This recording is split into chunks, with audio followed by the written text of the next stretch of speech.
High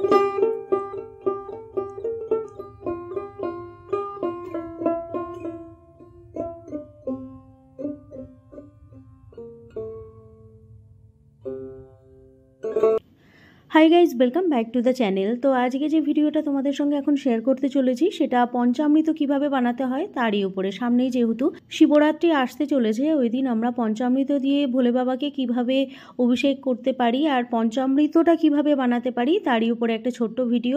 আশা করি আজকের video তোমাদের দেখতে খুব ভালো লাগবে এবং উপকারে আসবে। তো চলো দেখে নাও ভিডিওটা। প্রথমে এখানে দেখো একটা পাত্রের ভেতরে আমি কাঁচা দুধ নিয়ে নিচ্ছি।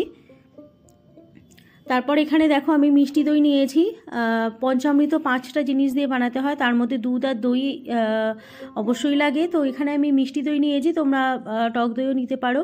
আর লাগছে ঘি, তো ঘি দিয়ে দিলাম। এরপর যেটা লাগবে সেটা হচ্ছে মধু। তো এখানে দেখো আমি মধু নিয়ে নিয়েছি, মধু মিশিয়ে দিলাম।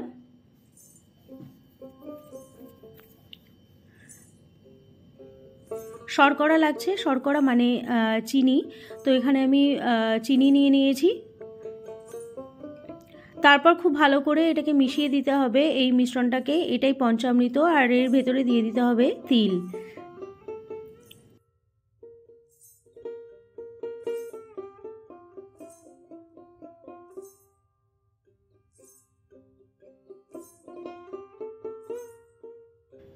তো সব শেষে এখানে দেখো আমি কালো তিল নিয়ে নিয়েছি, আর কালো তিল দিয়ে দিলাম। আর এভাবে করেই পঞ্চামৃত বানিয়ে তোমরা ভোলেনাথকে অভিষেক করতে পারো।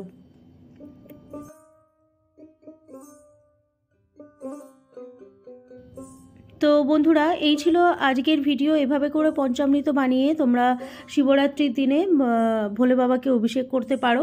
ছোট্ট একটা ভিডিও তোমাদের সঙ্গে শেয়ার করলাম। আশা করি আজকের ভিডিও তোমাদের ভালো লেগেছে। যদি ভালো লেগে থাকে অবশ্যই লাইক, শেয়ার এবং সাবস্ক্রাইব করে দিও। আর পাশে থাকা বেল আইকনটা অবশ্যই ক্লিক করে দিও। দেখা হচ্ছে অন্য কোনো ভিডিওতে। বাই।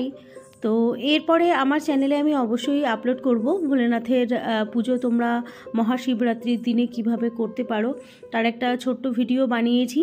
আর সেই ভিডিওটা এই ভিডিওর পরেই আসবে। তো আশা করি এই ভিডিওটাও তোমাদের ভালো লাগবে।